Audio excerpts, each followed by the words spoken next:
Welcome back to the madness of King Bay, or the second live-action Transformers movie, Transformers: Revenge of the Fallen. And our second anniversary episode! Yay! I sounded way too perky for that.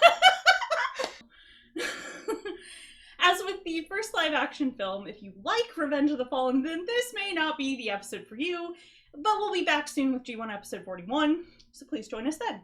Mm-hmm. Revenge of the Fallen came out in 2009, still starring Shia LaBeouf, and still directed by Michael Bay. It is... Yeah, I know. Pity. It is frequently considered the worst of the live-action films, which is concerning that both Age of Extinction and The Last Night have even lower ratings on Rotten Tomatoes. That takes some doing. Right? Uh-huh. Technically, even Dark of the Moon has a lower audience score than this one, but a higher critic score, so make of that what you will. Basically, what we're saying is until Bumblebee came out, the series hit its peak with its first movie. Mm-hmm. But let's get started today by talking about our initial experiences with this particular film. I don't think I saw this in theaters, and I found it really unmemorable, aside from there being a few characters that stood out that I still enjoy, but they're very few and far between. Okay, so if you remember in the previous episode, I didn't remember where I saw the first movie. I remember exactly when I saw this movie, because I watched it in theaters for a bachelorette party. Personally, I found the concept of watching a manly action film for a bachelorette party to be fucking hilarious, and I still do, but I really wish it had been for a better movie. I don't remember having much of an opinion on it when I watched it, but I also didn't watch the third movie in the series until literally the last couple of years when I was blazing through a fuck ton of Transformers media, so I clearly didn't care enough to see the continuation in theaters or even rent or borrow it until well after it had been released. We begin yet again with narration from the one and only Peter Cullen. According to our opening scene, the last movie is not the first time that Earth had been visited by Cybertronians. Ah, shocking. We are shown some craggy mountains populated by ancient humans with spears. Said ancient humans come across a huge Cybertronian installation of some sort and a bunch of Cybertronians. Mm-hmm. Ominous. And then there's a weirdly ancient Egyptian or alien-esque Cybertronian with a staff that's apparently in charge. Several humans are squished, and presumably they're all destroyed before we move on to Shanghai, China in the modern day. Oh, will this be relevant? Who knows? Maybe. We see the Autobots and the military guys from the last movie now working together to hunt down the remaining Decepticons. The combined group is named NEST, short for Non-Biological Extraterrestrial Species Treaty. Oh, that's a mouthful. It is, so hence NEST. Yeah. There have been some additions to the Autobot roster. Which, for simplicity's sake, we're going to talk about them now because they don't really do a lot in the movie. And they do show up kind of in that last section.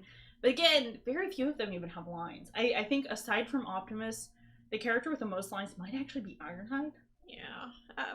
Sideswipe, not a lot of his personality from G1 or any other iteration, for that matter, is carried over in this, unfortunately. Instead of being a Lamborghini, he's apparently decided to channel tracks and is instead a Corvette Stingray. And yet, still no Sunstreaker to be found, much to my frustration. Jolt, a new character who's not in the movie, except at the very end, and he has very few fleeting shots in between and has no lines, despite his bio saying he's come to Earth to join Optimus's group in the last 2 years since the first movie. He seems to use electric lips, and promptly dies in the Dark of the Moon prequel comic. So he never really does get to do anything. Yeah. So then we have RC, Chromia, and Ileeta 1. They are referred to as the RC sisters, or if you want to get really confusing, the RC twins, even though there's 3 of them at some point. Yeah. But instead of, them being referred to by individual names, apparently they were written as one entity, and while it depends somewhat on what related media you're looking at, the 3 of them are commonly portrayed as a multi-component transformer, much like Reflector. They have very little personality, and they do very little in the movie. Their alt modes are all motorcycles. RC is pink, or red, depending on the toy. Chromia is blue, and Ileeta 1 is purple. Their robot modes sort of resemble Thrust from Beast Machines, as they have no legs and function like weird sentient unicycles. Yep. And then there's Skids and Mudflap. Oh boy, where do we start with these two? Well, first, there's definitely someone out there who could have given a better breakdown on this than two random white ladies. Awkward. Sorry. Yeah, just in advance, we are both white women. We do not know what we're talking about here from a personal perspective. Yeah.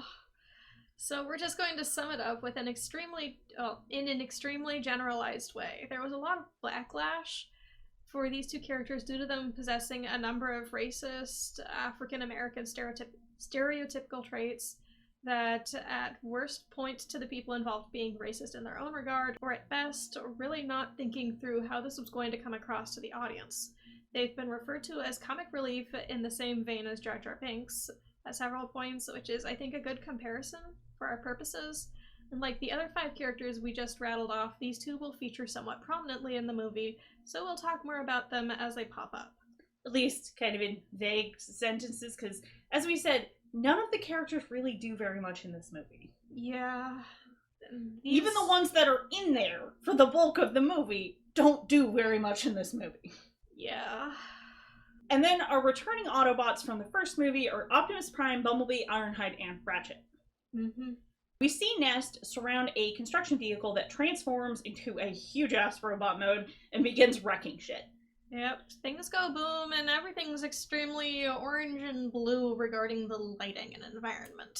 The second car Decepticon is spotted nearby and he tries to evade Nest, but is almost immediately bisected by Sideswipe. We don't even really get to see his robot mode either. Like, he sort of vaguely transformed, I think, to, like, crash through a building and then was turned back into a car and was immediately killed by Sideswipe. Yep. Optimus is a fucking airdrop from a plane to take on the construction vehicle Decepticon. I'm pretty sure they just really wanted that shot of a semi driving off a damn plane. Yeah. Which, I mean, okay, fair, it's a cool shot, but still. So then we see Optimus transform midair, deploying some parachutes that have the Autobot logo on them for some reason. Is branding that important to the Autobots or their allies? Plus, someone's gonna need to go collect those later. I want to know why he landed in the middle of a highway in robot mode. No one here seems to think critically about any of this stuff when they're effectively undercover. Apparently not. I mean, how many people with cell phones are taking photos and video of this? Tons! Tons! That becomes somewhat relevant later. Even though people are still being evacuated.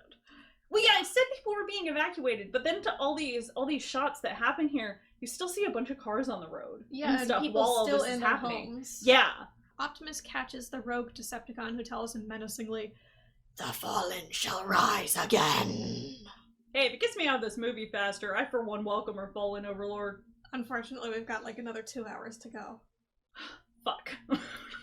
And now, in a completely different movie, Sam is getting ready to leave for college. His parents are having very different reactions. His dad can't seem to wait for him to leave, while his mom is tearing up at every little thing that reminds her of Sam. Apparently his dad's got plans for his room, and I'm thinking, man cave, how creative. He wants his personal theater system, I guess. After being hugged by his sobbing mother, Sam comments that, "You see this, Dad? This is how you're supposed to react when the fruit of your loins goes out of the cruel world to fend for himself." Okay, God, that is such a cringe line. I don't want to think about the fruit of that man's loins. I don't want to think about that man's loins at all, okay? Neither do I. That's why it's so cringy. Yeah. Thanks for that, Sam. We are treated to an awkward moment when Sam's dad spanks his mom on the butt. As she walks away, Sam is disgusted. I guess he is our audience surrogate in this moment. His dad then tries to play it off as it's like a coach. And no, that does not make it better. That actively makes it worse. Sexual harassment is not okay. Sam is apparently the first Witwicky to go to college. I have questions. Again, what the fuck does Sam's dad do that allows them to have this huge house that didn't require a college degree at any point? Who knows? The Witwickies have apparently got another dog since the last movie, so just another thing to add to this movie, dog humping. Lots of dog humping in their dog condo. It's kind of unsettling. I don't know why they thought that this needed to be in the movie, but here we are. Michaela calls Sam intending to break up with him. She is the most emotionally mature person in this movie. Yep, pretty much. They talk. Sam insinuates that they're going to be entering a long-distance relationship while he's at college.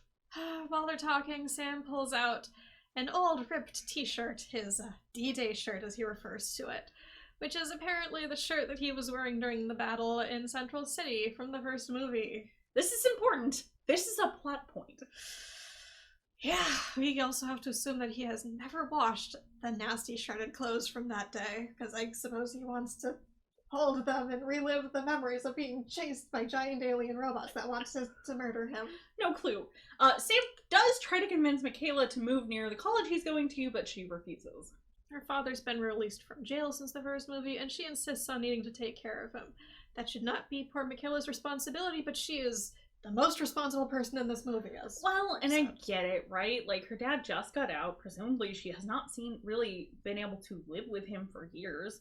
She's both worried about him and probably wants to spend time with him. Yeah, that's fair. Convenient plot device is convenient as a sliver of the Allspark falls off of Sam's shirt while he's on the phone to Michaela. It seems to zap Sam, and then he drops it. When it lands on the floor, it burns its way through the floor and into the kitchen, bringing a bunch of kitchen appliances to life. They all attack Sam. How do they get ammo? Does being brought to life just give them ammo? Dear God, why does one of these things have a penis? That's my bigger question.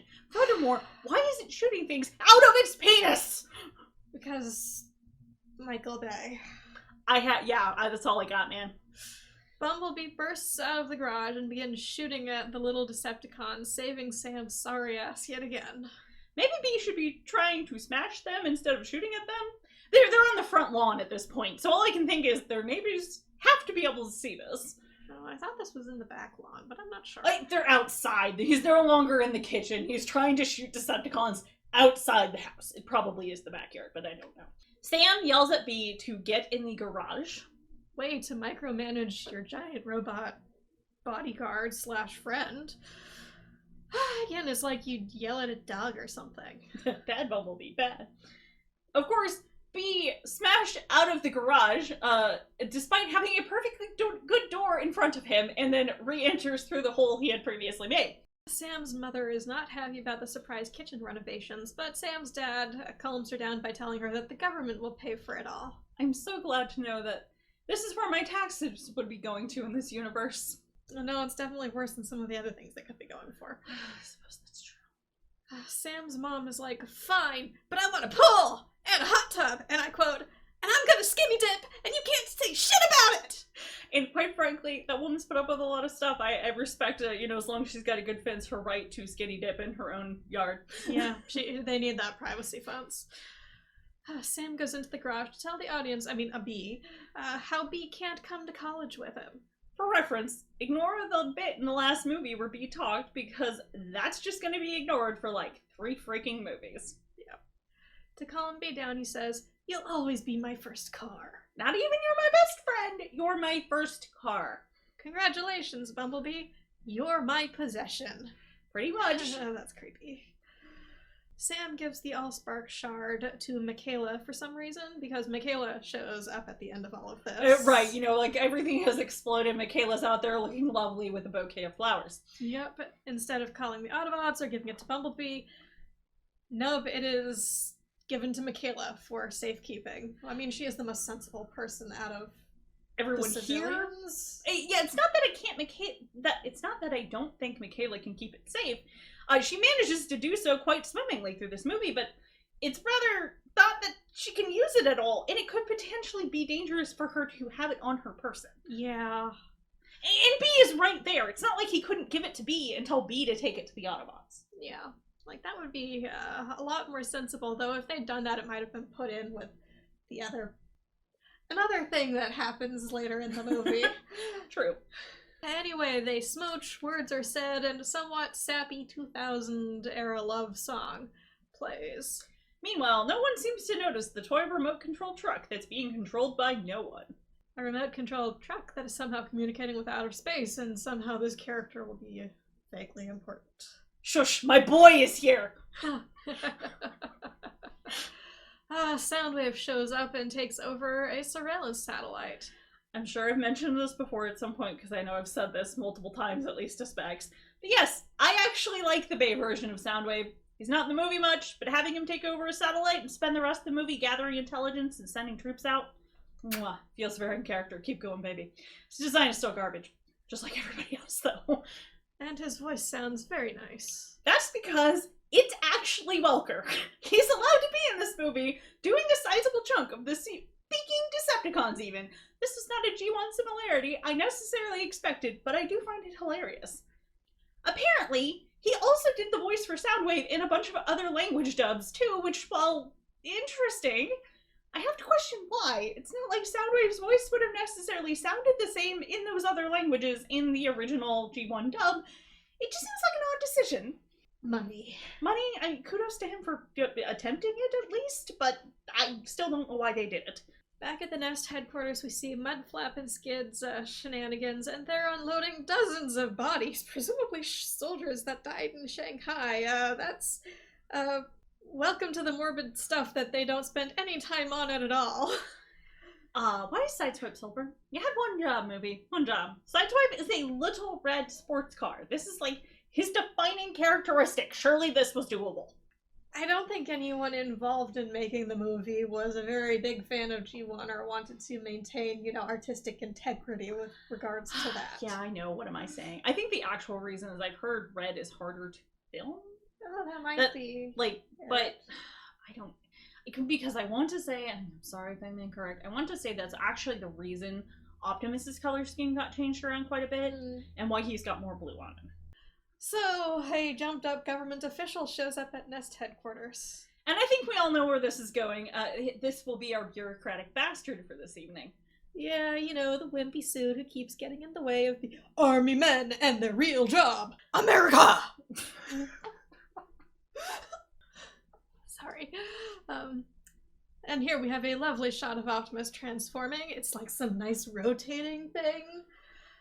Okay, get the robot transformation porn out of the way. Next. And the bureaucratic weasel confronts Optimus on why haven't the Decepticons left the planet now that the Allspark is destroyed, like they thought they would. Optimus seems to take the opinion that Daddy Prime knows best. Weasel's not super happy about this, but Optimus does say the Autobots will leave Earth if asked. Neither of these groups are handling this super amazingly, yes, even Optimus.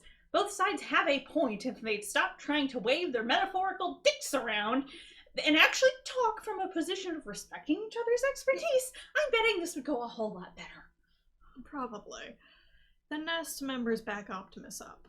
Our only returning characters here are Lennox and Epps, both played by the same actors from last time. Though I did not realize this at first, I totally thought Epps was played by somebody completely different. And I'm gonna blame the writing, because Epps is not given a lot of things to do here. He was a very memorable character in the first movie. Yeah. Yeah, and anyway, back to college. College away. Sam's apparently going to Princeton on the government's dime, no less. Oh god, and he does absolutely nothing with it in later films. Again, we're assuming, due to the filming locations, that Sam lives in Southern California or thereabouts, so we're a bit surprised to realize he actually decided to go to college on the other side of the country. It certainly doesn't come across like Michaela is a priority in his life. Yeah. I mean, seriously, he could have gone to school in California. There's plenty of good schools in California. Yup. But, are you ready for some booze and boobs? We're introduced to Sam's roommates. The only one that will actually play much of a role in the plot will be our buddy Leo here. I hope you're being sarcastic. I mean, I mostly mean that he's there. Well, no, I meant with the buddy bit. Yes, that was sarcasm. Yeah. Leo runs a conspiracy theory website called The Real Effing Deal, which is currently scrambling to get footage of the fight from Shanghai from earlier in the movie up on their site. Which again is abundant because Optimus landed in the middle of a highway. Yeah. Anyway, they're trying to do this until another person, a robo-warrior, one-ups them and gets the footage up, I think, on a different site first. Yeah. Sam does his best to play it cool and blow Leo and his friends off because it's all fake. Also, I'd like to take a moment to note the era-accurate Naruto poster decor among the sea of boobs. Yeah. Leo makes a comment that he and Sam are poor.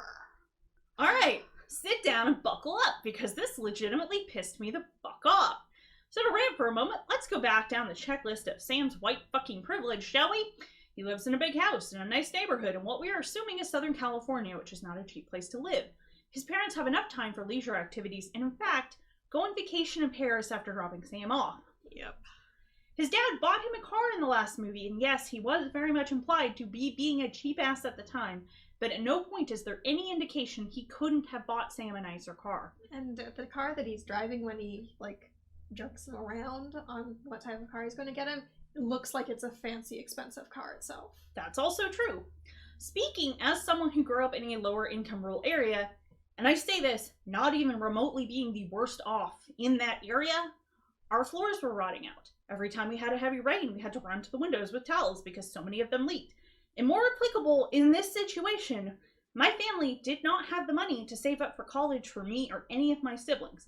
Yes, I realize the government is apparently paying for his tuition, but that just proves my point even more. Because Sam's gonna come out of this with no student loan debt. Yep.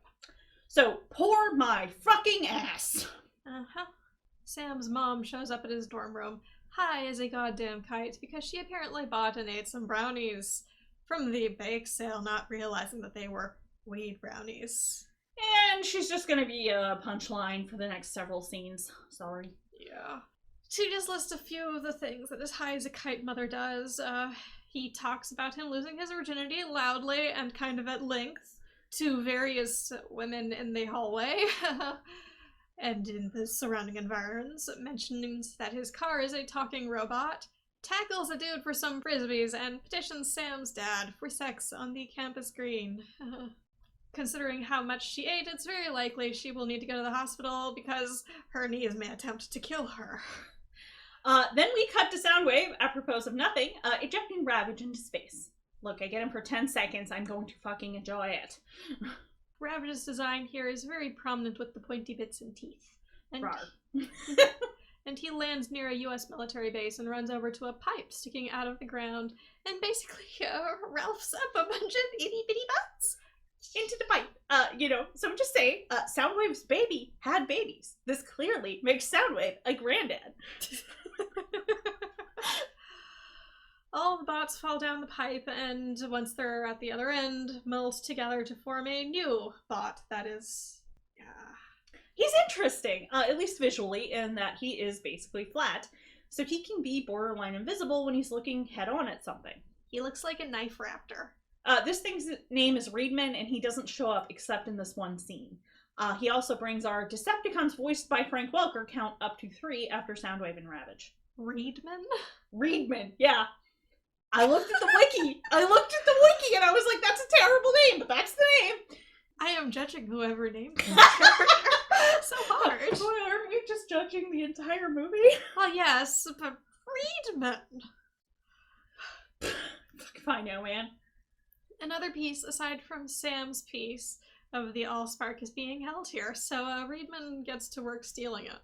Alarms begin to go off and several military guys arrive at the bunker and shoot at our Knife Raptor. Ravage begins firing at the base to distract them. I'm very amused he's got his tiny little hit missiles too. Meanwhile, back at the plot, we're all absolutely dying to continue. Cough, no. Sam's been dragged to a college frat party by his roommates. It looks like a frat party. I don't even know why they want to bring Sam. They don't even seem to like him. They want to have someone less cool with them so that basically they can be like, hey, look at that lame guy, we're much cooler. Well, Sam is definitely the least cool person in the area right now due to mommy shenanigans. Yeah. While at the party, Sam is missing his first video call with Michaela. God, you are such a sucky long-distance boyfriend, Sam. You had one job. So we see Michaela getting ready, taking her hair down, and talking to her doggo while getting her computer set up. Sam's promptly begins to spaz out by the snack table and draws strange symbols with food. These symbols are Cybertronian, and the Allspark fragment has helpfully downloaded a bunch of stuff directly into Sam's brain. We've upgraded from they want the glasses to they're gonna want the brain, aren't they? Something along those lines, yes. Quite frankly, again, I think they can have it. One partygoer notices Sam's new hobby and saunters over to seduce herself to him. Blondie's name is Alice, and don't worry, we'll get to see her panties later because what the absolute fucking fuck, bae. Bae, why? Why do you hurt me so? There's a discussion about girlfriends, and Sam says, kind of, in regards to having one. Kind of? Kind of? Sam, you dick waffle. The quintessential jock yells, who drove the freaking yellow Camaro? Sam's beast senses tingle and he leaves the party. He is waiting outside on the lawn. Or possibly the bushes. But in that general vicinity. Yeah, but Alice follows him down and hops into Bee's passenger seat. Bee attempts to communicate to Sam that this woman is bad news, using various voice clips and songs. And this would have been a really interesting bit if Bee did have his voice back and he had to communicate with Sam like this, because he's doing it in front of Alice. Yeah, like that would have been interesting, and a neat way of utilizing his past experience to communicate. Yeah, because I don't remember if we've talked about this super much, but there's nothing wrong with Bee still relying a bit on that, because it is kind of funny and entertaining to see. It's just, make it so he has to use it in scenarios with other people around. Yeah. God, he could do so much with musical lyrics. Pretty much. Alice seems to know something is up, as Bee makes her as uncomfortable as physically possible as he can, including spraying her with a icky yellow liquid and slamming her into the dashboard. She exits in a huff before Bumblebee takes Sam to a graveyard where the rest of the Autobots are waiting. So that was night. Now we are inexplicably in the daytime, I think? Morning. Early morning, it looks like. Yeah. Optimus tells Sam the last piece, or as much as he is aware of the Allspark was stolen, and attempts to convince Sam to remind the other humans why the Autobots are necessary, and why they're trying to use a college student for this is a big question. I don't know. And Sam says no, because he's just a normal college student. I don't understand this. I feel like I would jump at an ass like this. Like, dude, does it have good health insurance? Does it have a pension? Yes? Sign me the fuck up. But I want to ask, why the heck didn't Sam tell the Autobots here about the fragment he gave to Michaela? Because he's a shitty little baby. I mean, obviously. Oh, obviously. Then, out in the middle of the ocean in a different movie, over the Laurentian Abyss, which is where the dead cons were dumped in the last movie, several Decepticons have stowed away on what looks like a cargo ship. The fact that it's going directly over where they need to go is, they probably hacked it. Wouldn't shock me. Yeah. So who the Decepticons are is absolutely unimportant. The only recognizable one is Ravage. And I think only one other one will actually get named. Yeah. So they all jump off the ship and into the water, and I have to, bring up, they specifically said they dumped the dead bodies into this trench because of the pressure and cold in the last movie, so why are all these cons just perfectly fine with a little skinny dipping? I mean, maybe it's just supposed to keep, I don't know, whatever self-repair systems the dead ones have from working, and it doesn't do shit to, like, perfectly fine robots? They were using cold as a weapon against them in one, though. Like, against B. That's absolutely true. I mean, if cold didn't do anything to them, how would they operate in space? I don't know. But they clearly had Megatron on ice. Who knows? Yeah. And he got frozen in the Arctic. Yeah, I know. The entire thing is garbage. Maybe water, maybe frozen water is the kryptonite. God. Welcome to Earth! Why didn't they dismember the Decepticons or incinerate them or, take important parts, crush them, destroy them or whatever, like throw them in 100 different places? That would work a lot better than this. Run them through a trash compactor or something before they dump them down into the Laurentian abyss. I'll tell you exactly why. Because the government put out a bid for trash removal and the lowest bidder won. The government does stupid things. Many times. We see a military sub monitoring this area, reading the 5 Cybertronian life signs. They reach Megatron, and a little doctor bot, whose name is Scalpel, starts poking around at his corpse. He shouts about his need for parts, and one of the nameless Constructicons is off. The parts in the Allspark fragment are all shoved into Megatron. So Megatron's back. Yep. And yet, still voiced by Hugo Weaving, so I don't care, no offense Hugo Weaving. Get back to me in 2 movies. Also, notice they didn't kill Ravage here because I'm entirely convinced Soundwave would end them. Probably. Because, they did, like, the little doctor bot specified, kill the little one! It's pointing to a random Constructicon. Yeah. Fun bout of bad continuity. The radar shows the 5 life signs, as Ravage and Scalpel are both too small to show up.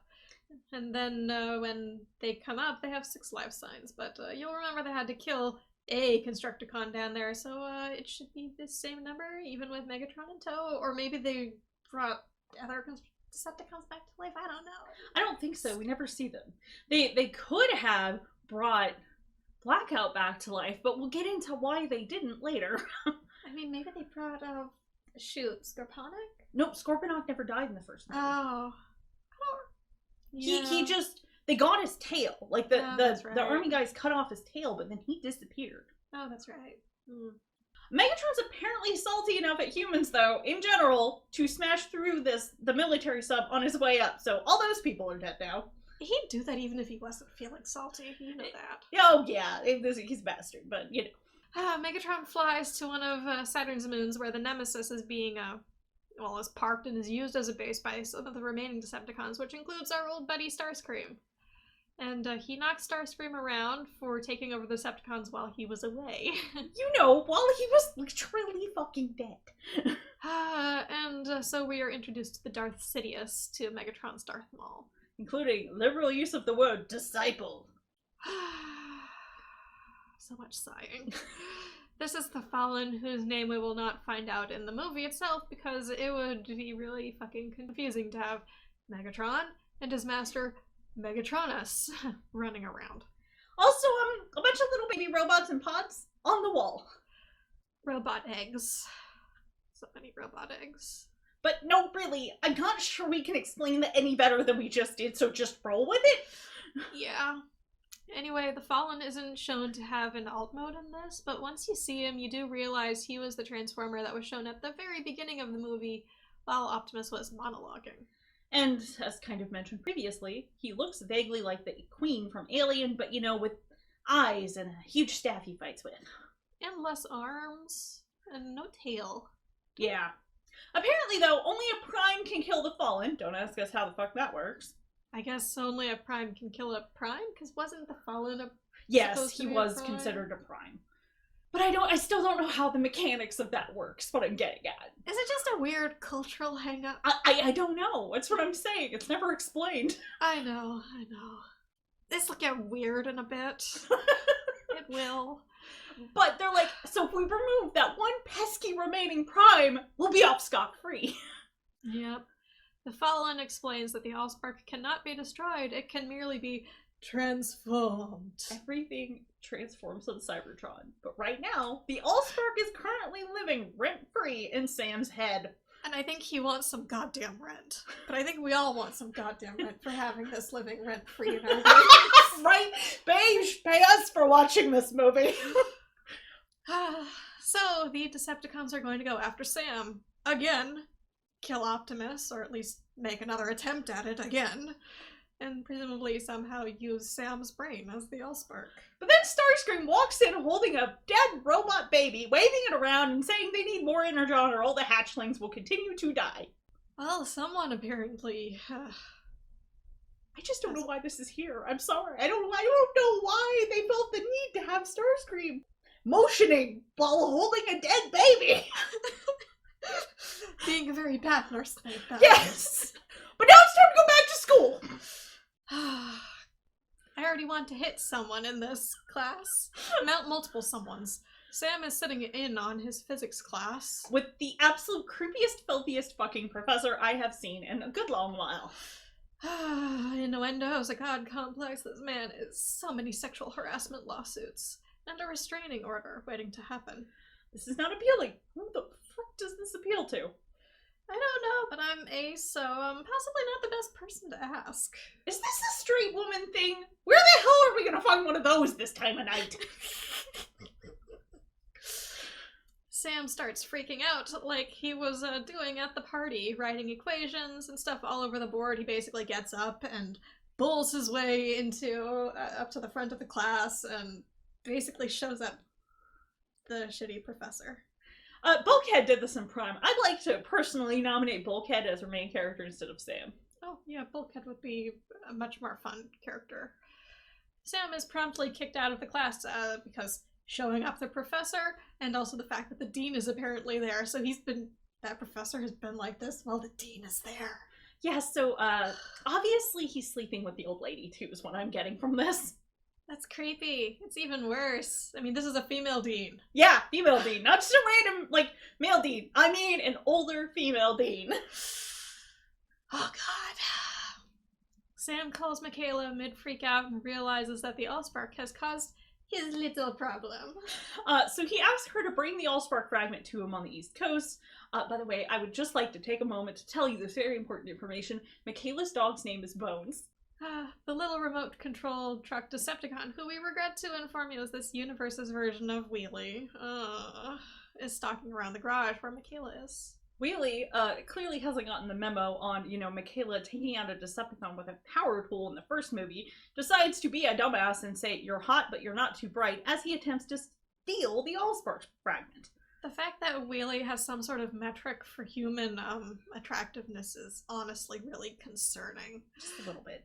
Predictably, though, Michaela fucks him up with a welding torch, including taking out one of his optics. Wheelie begs for mercy from the warrior goddess. At last, Michaela is given a proper title. And then Michaela shoves him in a box and hops on a plane. Metal box. I feel like it's important. It does actually hold him. Yeah, a metal box, and hops on a plane with him and the Allspark. And honestly, this feels like something that she couldn't successfully do after 9/11. Which is hilarious, because this was definitely filmed after 9/11. So we just have to go with, she's so sexy that she was able to get the big metal box on the plane without it having to go through an x-ray. Except that everything that goes on the plane, when you check it, should go through x-ray. I know! Or boobs! The power of boobs! Never mind that the power of boobs should not, somehow affect the people that do not get exposed to the boobs. See, this is why this movie would have been stopped in its tracks if one of the TSA agents had been a woman. A straight woman. Or one of the people who sort stuff, and because, it looked like it was her carry-on. Now I'm just imagining that the people, because, how they sometimes go and randomly open bags to go through the contents? I'm just imagining someone doing that, and then there being a major freak out because out comes a stupid little remote-controlled car that's yelling at everyone. Yeah. Then we cut to a short segment showing that all the Autobots are heading to locations on the East Coast as the rest of Nest mobilizes. But wait! Decepticon pretenders are afoot at Princeton. That's not ominous at all. Sam is in his room, going nuts and writing stuff on the wall. And then Alice pushes her way into Sam's room and attempts a rather forceful seduction. She straight up picks him up and tosses him on the bed. Which really should have been his first clue that something was very wrong. Yeah, because Alice is not portrayed as a big woman. She's very slight and conventionally attractive. Yeah. So she gets on top of him, and then we get the most awkward shot of Decepticon panties as the metal tail comes out from underneath Alice's extremely short dress. Thanks for that, Michael Bay. I always wondered what brand of underpants Decepticons would wear if given the chance. She kisses Sam, apparently with tongue, and Michaela walks in and is understandably pissed. Alice asked if she's his girlfriend, and Michaela just says X and walks out. And I'm just like, yes, girl, drag him. And meanwhile, Leo is sort of fluttering around in the background. Yes, because Alice pushed past him to get into their dorm room. Sam attempts to follow, but Alice is 99% done with his dumb ass. She attempts to strangle him with her suddenly very long and metal tongue. That has apparently been places I do not want to think about. I do not want to think about any of this, yeah. Yeah. Sam is able to escape, and we see Alice transform into a very obvious robot. Sam, Michaela, and Leo run into a nearby library where Sam and Michaela begin having a whisper argument. They're busy whisper shouting this entire time. Alice catches up and smashes through the library, still chasing them. I'm surprised this thing still has hair in robot mode. Hair? I mean, it's still got boobs! Hey, what the fuck? So, they hop in a car, Michaela saves both their butts by hot-wiring it and slamming Alice into a lamppost before running her over again with the car. Where was Bumblebee during all of this? He was actually with the other Autobots a few scenes back, so he's definitely not here. Yeah. Unfortunately, Sam and company don't get very far and are captured by Grinder, who picks them up, like... So, you know those, claw machines at grocery stores. Grinder basically does that, and then he carries them off like they're his claw machine loot, nearly losing one in the process. I mean, truly, they kind of are. So, you know how I just mentioned that they definitely couldn't have brought Blackout back to life? That is because Grindor looks exactly like Blackout, but he's not Blackout. Because Blackout died at the end of the last movie, and we totally thought he was Blackout, and he's even listed as Blackout on some of the toys and a good chunk of promotional material. But he's a different character. I don't know why they did this. I don't know. They wanted to keep the trademark in use, maybe, for the Grinder name, because they used it, I think, in Armada. I think they used it in Armada, so this was probably just naked patent. It was bad, though. Oh yeah, I know. Or name trademarks. I don't know. But he makes a Decepticon number 4, voiced by Welker. Mm-hmm. So, the car is dropped into some kind of warehouse where Sam is confronted by the now very alive Megatron. Who's definitely holding a grudge against Sam for the whole killing him in the last movie thing. Yep, Sam is laid out on a concrete slab and Scalpel gets to work. Starting with shoving a metal squid down Sam's throat. No, Yeah, this is pretty gross, and I don't like it, and I don't think anyone else likes it either. Metal squid exits his mouth and projects images of what's in Sam's brain. But this is apparently not all the information in his brain, as Scalpel definitely intends to remove it from his head. Sam is saved just in time by the Autobots. I want to know how Megatron even got into this warehouse. There's not any, big holes that we can see or anything, aside from the one when Grindor dropped the car through. Yeah, there really don't seem to be any openings big enough for him that we can see. Okay, just going to assume mass shifting in this continuity for no good reason. Okay. Either that or he did the stupid "I'm a contortionist" sneezing through doors, which seems way more respect for Robot limbo! That seems to be way more respect for the integrity of this building than Megatron should feel. Yes! So, Leo and Michaela escape in B while Optimus takes Sam. So they're separated, and Optimus has to fight Megatron alone. And Megatron turns into a tank for a split second. I didn't even realize this version of him could be a tank! Yay, he's a multiformer? Apparently. But now, it's the match of the century here at the Forest Friday Arena! It's Megatron versus Optimus Tank, folks! The Warlord himself versus Optimus fucking Prime! Optimus gets a good right hook in! Right before being tackled by Megatron. Is that legal? How do I know? It's giant robots! It's all the same amount of legal. Oh! He's got the train! Optimus has got the train! What a hit! You know that one must have hurt! And now it's a sword fight! They both are up and swinging away! It just turned into a 3-on-1 match, folks! Oh no, Optimus! Starscream and Grinder have joined the fray! Wait, somehow a human's gotten into the arena! Starscream and Megatron are chasing him down! But Optimus has intercepted them and has taken them both on! Starscream has been tossed out of the arena! Out of bounds! Out of bounds! Optimus has gone through a tree! Now the cons are all just taking turns hitting him. You hate to see it, folks. You hate to see it. Optimus is eating dirt! But he's back and now dual-wielding blades! Grindor's lost an arm! Megatron's taking a good one to the kneecap. And a hit to the base! That's it for Grinder. Hook, line, and sinker. Oh, he must have a splitting headache! Or at least he would if he still had a head. But Optimus is distracted before taking a blade to the chest. That's it! It's all over! Optimus is down! I repeat, Optimus is down! Megatron's the winner! No, really, Optimus is dead now because Bay wants to make us feel things. Except very badly, and unfortunately this Optimus didn't back up his brain on a floppy disk, and I mean there is no pathos here. Of course, somehow during all of this, no one ends our suffering by squishing Sam, accidentally or otherwise. The rest of the Autobots drive up just in time to see Optimus's body. Where the fuck were they? Being useless. Yeah, that checks out. Megatron and Starscream flee and land on a skyscraper in the middle of a city and then argue about what to do next. And we cut to Soundwave doing what he does best, remotely managing resources. which in this case means tracking Sam's parents down in Paris as they enjoy some fine Parisian food and prank calling them. Yeah, his mom is not impressed about the heavy breathing, such as it is. We then see several Decepticons, including the Fallen, fall to Earth, taking out several air carriers and buildings as they land.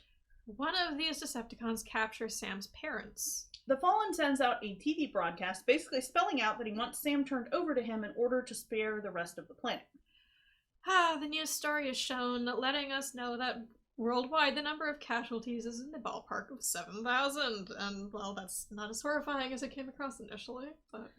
Just 7,000 for the entire world? I, for one, welcome our Decepticon overlords. In case you're watching this in the future, we're recording this at the tail end of 2020, and we live in the US. That's literally less than 30% of the US's current COVID death count at this point, and while we were researching this episode, it's probably more now. Sam, Michaela, Leo, B, and the twins are hiding out in and around some abandoned buildings. Leo's upset, but Sam tells him to suck it up because he's involved now. A helicopter dumps Optimus's body over at Nest, and that was not a respectful handling of a dead body. To be fair, he is very big, and the humans are very small, and that was not an Autobot helicopter. Yeah, but that was effectively a world leader. Yeah. Ironhide is upset and begins to get antsy with his guns. Mr. Government Weasel shows up and shuts Nest down. Lennox gets upset when he realizes the US government is planning to hand Sam over. And they're right to consider it. You should, theoretically speaking, hand over one person if it has the possibility of stopping a massive amount of death. The problem is, it wouldn't stop the massive amount of death, it would just let them basically strip mine the planet, because the Decepticons, the name starts with deception. Fair, but the only ones who would know that are the Autobots and possibly members of Nest. From the perspective of government officials who do not have this information, it makes sense. Yeah. Skids and Mudflap clue the group in on trying to find someone who can read the Cybertronian text the Allspark downloaded into Sam's brain. Leo has decided to join them on their, adventure. In quotation marks. Which is probably for the best, because he knows a guy who might be able to help. Remember the rival internet guy from before? Guess who's back from the first movie, and it might not be your first thought. That's right, Agent Simmons from the first movie, who is no longer an agent, is Robo Warrior. I feel like the tech guy from the first movie would have probably made a better Robo Warrior. Yeah, I do too. So Sam and company arrive at Simmons' mom's deli, or possibly his deli that his mom works at too, or something. I don't know. It's not very clear. Yeah. Come to find out that Simmons has held on to some old Sector 7 documents. Not just some, he stole a lot of shit from Sector 7. Like, enough to fill, like, a sub-basement.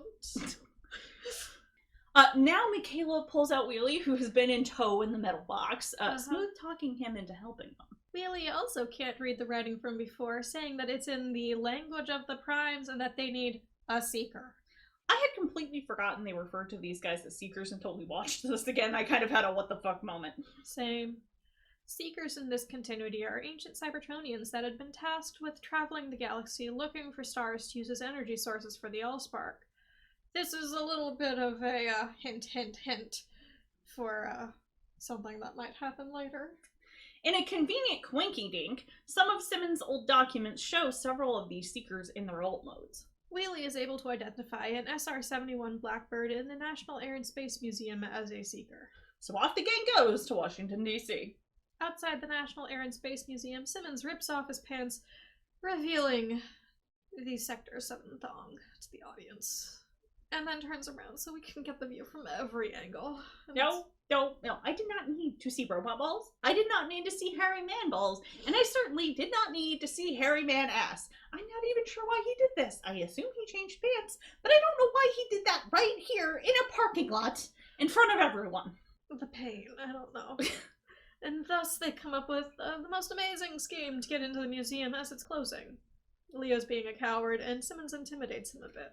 Oh god, that man is pressing his man meat against that man's meat! Inside the museum, Leo comes out of the bathroom with his pants, like, down around his ankles, looking for toilet paper. Why do they want to do this to me? I am feeling personally attacked by the quantity of hairy man I am seeing in this movie. Why are they doing this to us? Why are they doing this to everyone? Yeah, the security guard escorts Leo back into the bathroom, chastising him about how this is a family museum. Yeah, the only one guy doing their job here is the security guard, okay? Yeah, and attempts to hand him toilet paper over the top of the stall. Leo then zaps him with a taser, and the man falls to the ground. Of course, Leo manages to tase himself with the taser too, and falls down kind of by the guy and is unable to move. Simmons comes in and drags Leo, still twitching, out of the bathroom. I'm hoping that his pants are up, but God, who I don't knows think they with were this when he movie? started dragging him. Oh, his butt cheeks were all over that floor. So they run through the museum and find the correct jet, and then Sam uses the Allspark fragment on that jet.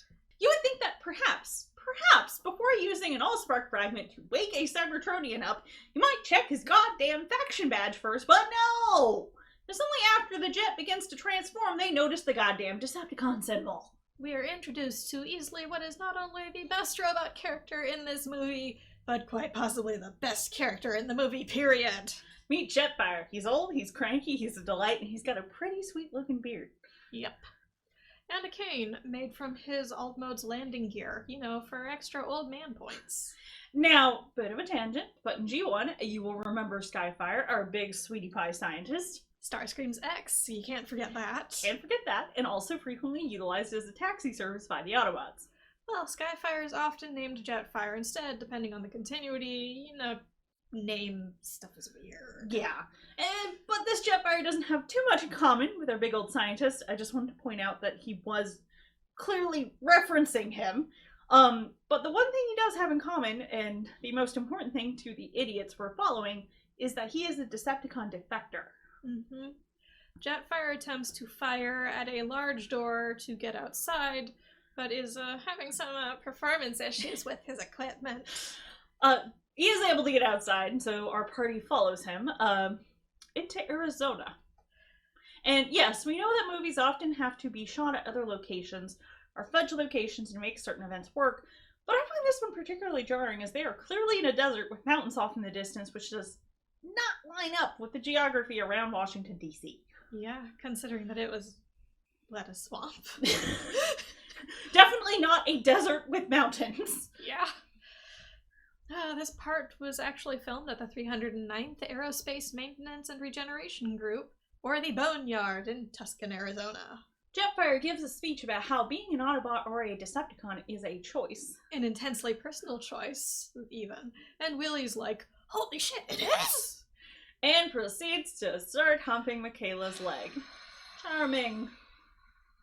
So many slides. I don't understand all the humping in this movie, Bae. I really don't. Juvenile male humor. I guess. Guys think humping shit is funny somehow, I don't know. Jetfire shows his senility a little bit, talking about his parents. My father, why, he was a wheel, the first wheel, and you know what he transformed into? Nothing, but he did so with honor. Dignity, damn it! And that is a direct quote. Straight from the man himself. He's a delight. Sam pulls out a knife and begins carving the Cybertronian symbols into the ground. I mean, where did he get the knife? I have questions. Thong Man? Probably. Disconcertingly, yes, that is probable. Jetfire blabbers off about the dagger's tip before generating a space bridge and teleporting everyone to Egypt with very little warning. I mean, the only warning he gives them is, hold on or you'll die, to the nearby squishies. Also feel like we need to preface dagger's tip as in a location, not talking about the knife Sam is holding. Realize that might be a little confusing without context. Yeah, and our Bumblebee and the twins are also here. Transported. Oh, okay, because yeah, they apparently showed up after they exited and mass translocated to Arizona. Life is weird in this movie. Yeah, so then Jetfire informs us that once upon a time in a galaxy far, far away, the original 7 Primes had arrived on Earth to build a device called a Star Harvester, which can create energon by destroying suns.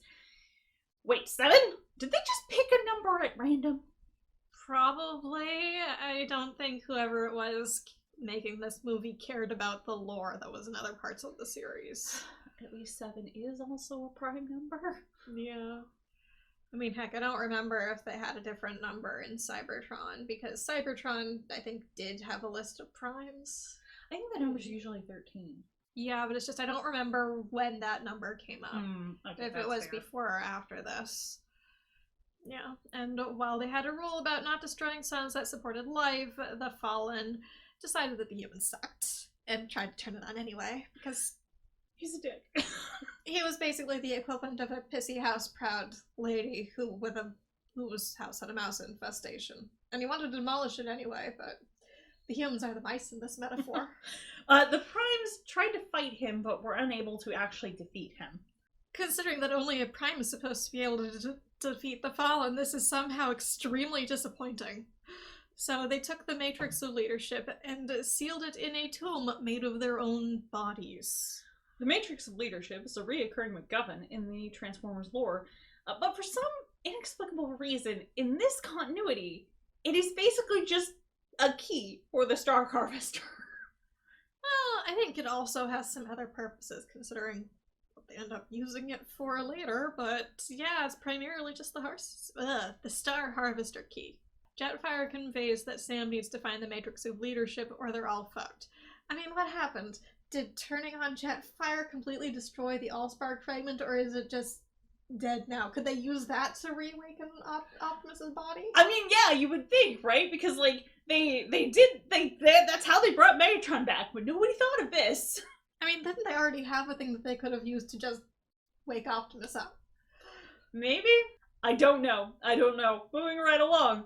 I want answers. I'm sorry. We're not gonna get them. And then, presumably, they leave Jetfire in the desert because he needs a good long nap after generating a whole ass space bridge. Well, he basically tells them to get lost before any Decepticons show up. Yeah, because assumably he's gonna take a nap. Yeah. I mean, I think another Decepticon does show up at some point in the novelization, but who knows? I think Grandpa beats his ass. Sam reaches the conclusion that if the Matrix of Leadership can activate the Sun Harvester, then maybe it could reactivate Optimus like some sort of robot activating skeleton key. Seems like a bit of a reach, but alright. No one knows what's going on here, so I guess, sure, let's run with it. They stop by a nearby village, allowing Simmons to contact Nest and somewhat covertly tell them that they need to bring Optimus's corpse over to Egypt. Oh, this is going to be so many problems. Soundwave is still able to figure out what the fuck they're saying, though, and deploys the Decepticons to the same location that Simmons had given Nest. You know, do you think his back hurts? You know, from carrying his entire faction? Probably, but I mean, he's in space, so there's not much weight up there right now. Probably lessens the feeling a little bit. Using some gibberish about the Three Kings, and also astrological knowledge, Sam is able to figure out where the Prime's tomb is, and the group heads towards the mountains of Petra. Lennox's group has also brought the government weasel with them along on their definitely not transporting a giant robot corpse mission, and then they fool him into jumping out of the plane so they can carry on without interruption. Slightly less jumping out of the plane and slightly more fooling him into opening the damn parachute that they got the man to wear, and then he gets swept out because It was moving plane, open door, there goes the parachute. Oof. So much wind. And it really might be one of the funniest scenes in the entire movie. It also reads entirely too close to something our D&D group would pull. Oh yeah. Yeah. Ask our DM. Oh, any one of our DMs. Any one of our DMs, but I'm particularly talking about when my poor husband had to DM. Yeah, I'm thinking about the whale incident. So Sam and company arrive at Petra. For the non-documentary nerds among us, Petra is an ancient city in southern Jordan. While it does contain more structures than the treasury, which is what I think they show here, this is probably one of the most famous. You may recognize it as the resting place of the Holy Grail in the Indiana Jones movies. And as we were watching, I had a minor panic attack at the giant robots possibly breaking things. Oh, and the giant robots definitely break things. The twins fight and hit a wall or a fresco, revealing a hollow area behind it with very noticeable giant robot bits. Then B takes aim at the wall, and I have another panic attack, though to be fair, he's got very good aim and only makes what is arguably a very small hole. Through the giant robot bits. Sam enters the new hole in the wall and finds a matrix of leadership on the floor, I guess cradled in the hands of the prime corpses, which this is super morbid. But when he picks it up, it crumbles into dust. So Sam does the only thing he can think of and scoops all that dust into his sock. Time to go resurrect Optimus with dirty sock dust! Is it the sock of destiny? It is now.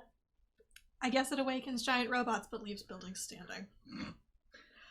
All the while, he talks about there having to be some sort of reason for everything that's happening. To quote a much better character, it's possible to commit no mistakes and still lose, so Sam, you're full of shit. Yep. Back with Nest, they yeet Optimus's corpse out of the plane, and I believe Optimus has parachutes again here. Probably. I mean, if he doesn't, that is just so much corpse desecration.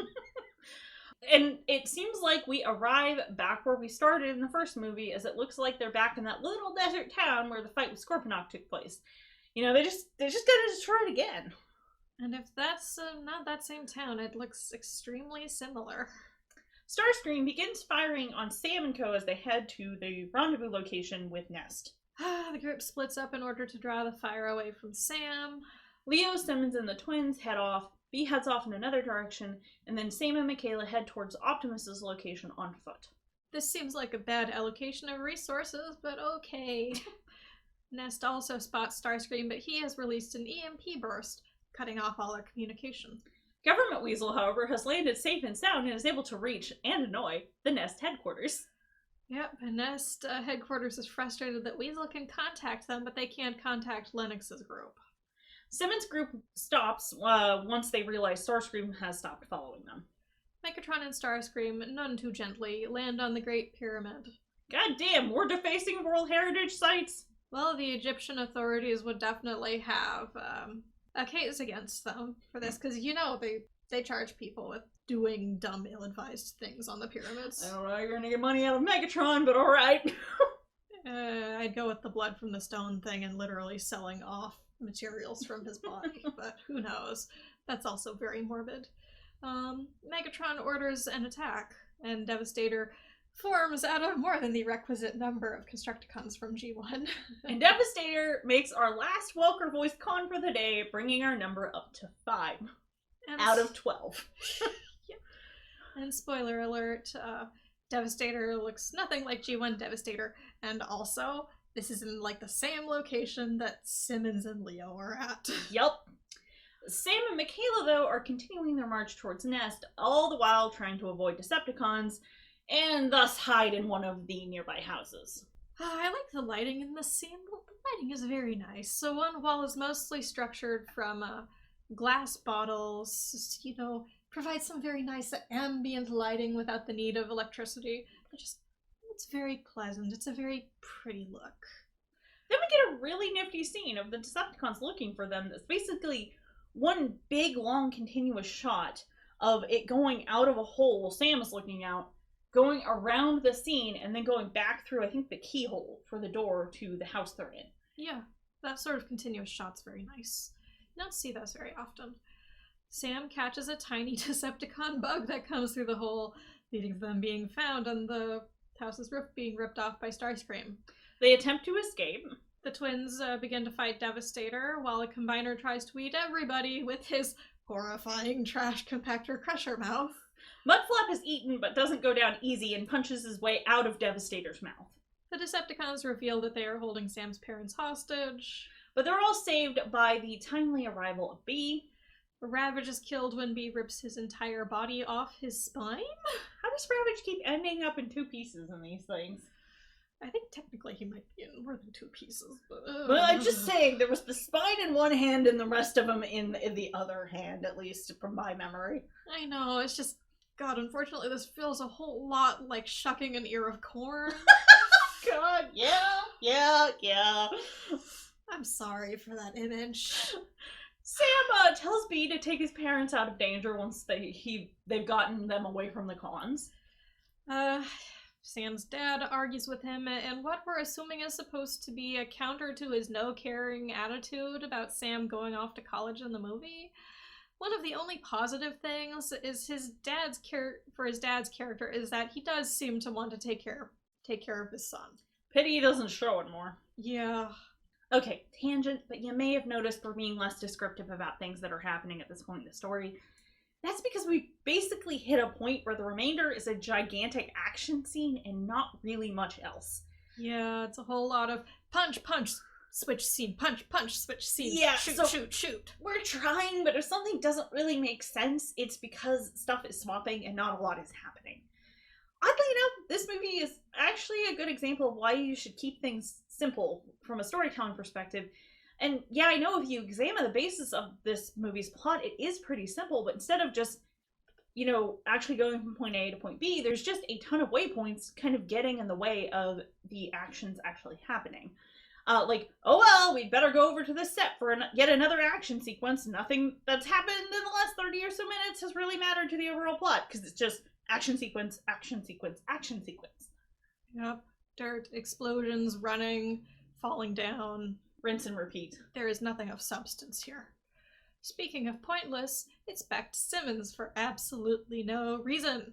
Megatron's been on top of the Great Pyramid doing nothing this entire freaking time, and now he chooses to shoot down a helicopter. I don't think he's even been monologuing. Yeah, that's what I mean. Nothing. He's not even been doing anything interesting. Simmons takes the radio from the pilot of said downed helicopter and follows after Devastator as he heads toward the Great Pyramid.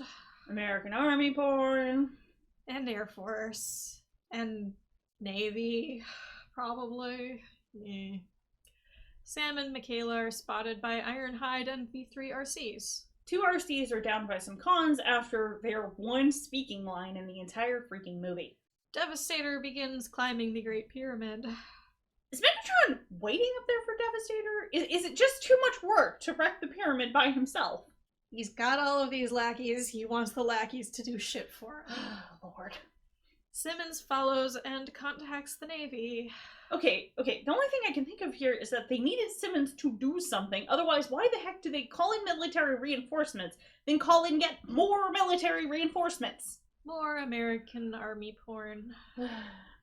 Devastator demolishes the top of the pyramid. Yes. Destroying more history. Yes. Yet more American Army porn. And then Megatron chases Sam and Michaela as they approach Nest. After many explosions, Sam and Michaela reach Lennox. Who's like, you'd better have a good reason for us to be here. I got a sock full of dust! Yes, you do, Sam. Yes, you do. Jetfire shows up, taking out a con with his cane. Then Scorponok, from the first movie, immediately shows up just to stab Jetfire and ruin all of our days. His triumphant return after disappearance in the last half of the previous movie. And now for the moment we've all been waiting for. My head is in my hands. Do you want me to do it? Yes, please. Simmons says, I'm directly below the enemy scrotum. Why would you say that?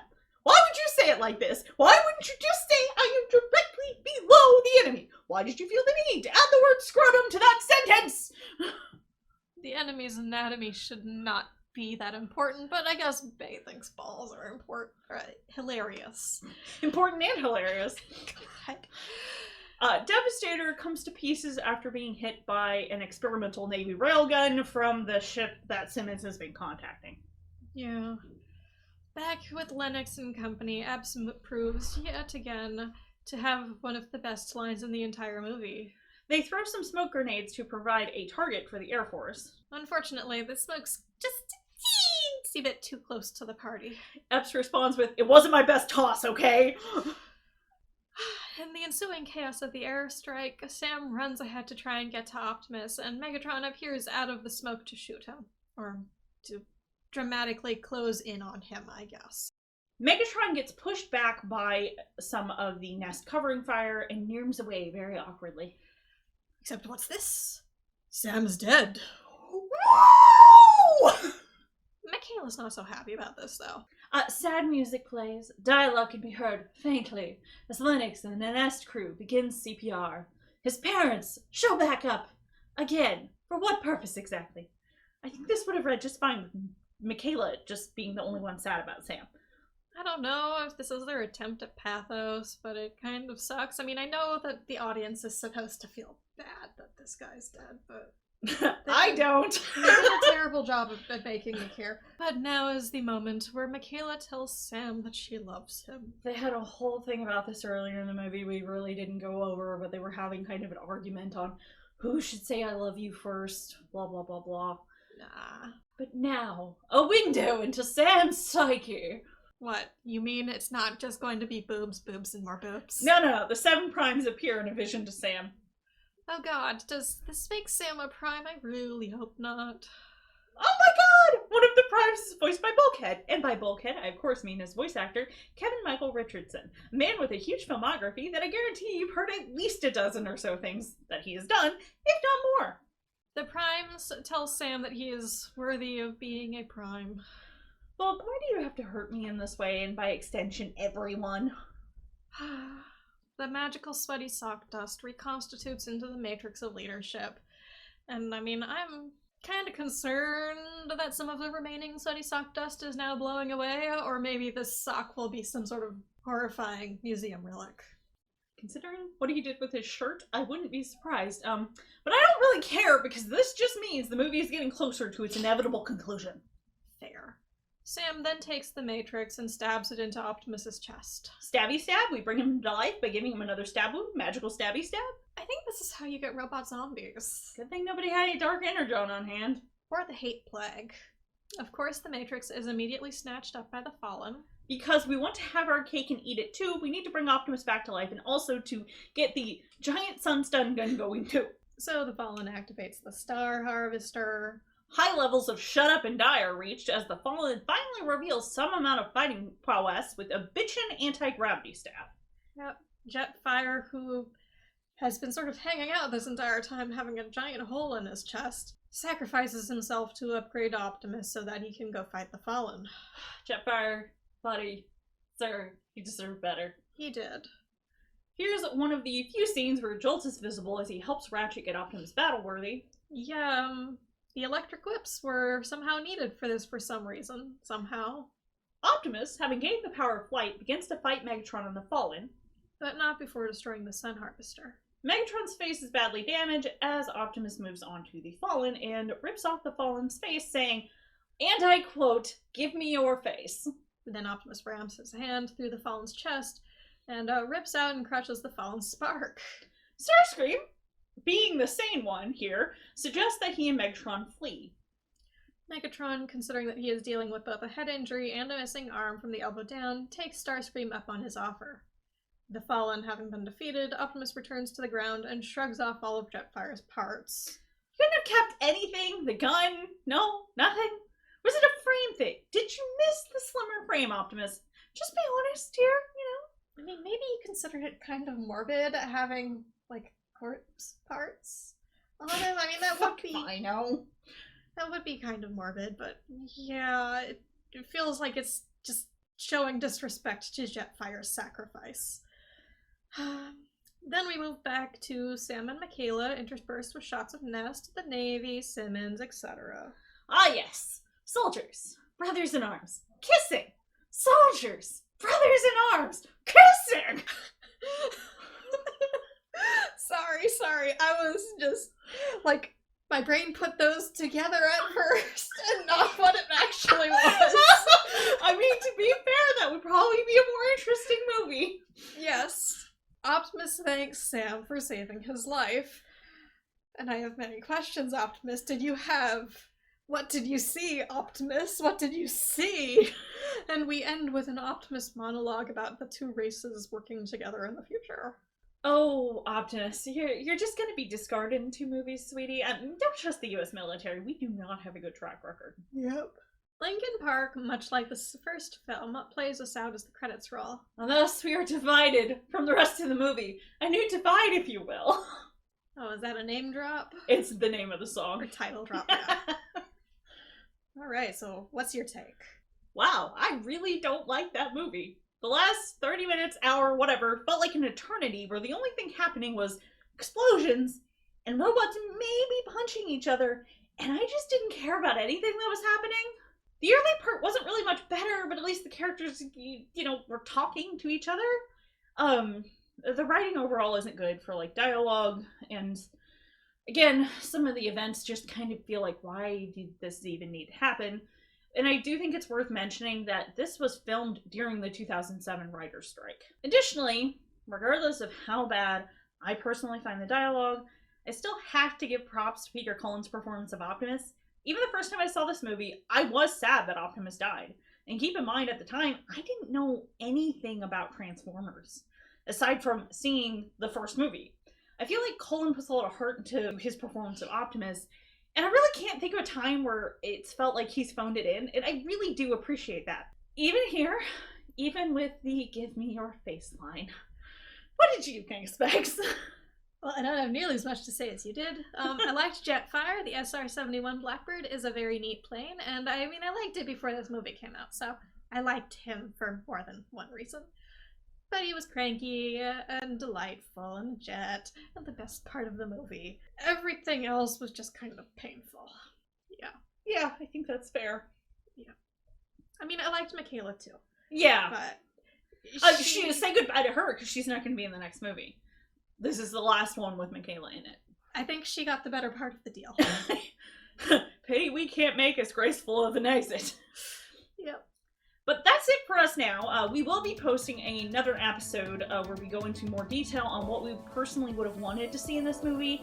But we know this is running along as it is, and I think, based on our estimates, this should be around the same length as last year's episode, so we're gonna split it.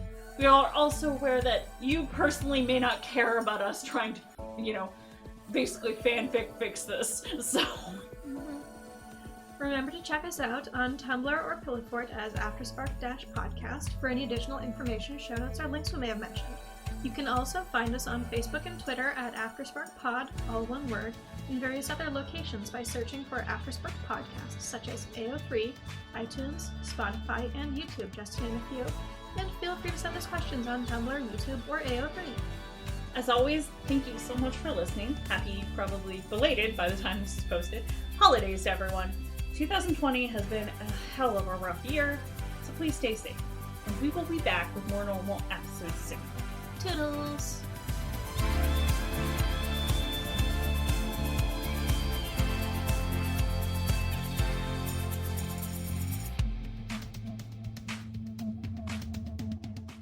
Sam grabs out a knife and begins carving the Cybertronian siblings into the ground. Where did he get the knife? I mean, symbols, you said siblings. God, I can't talk.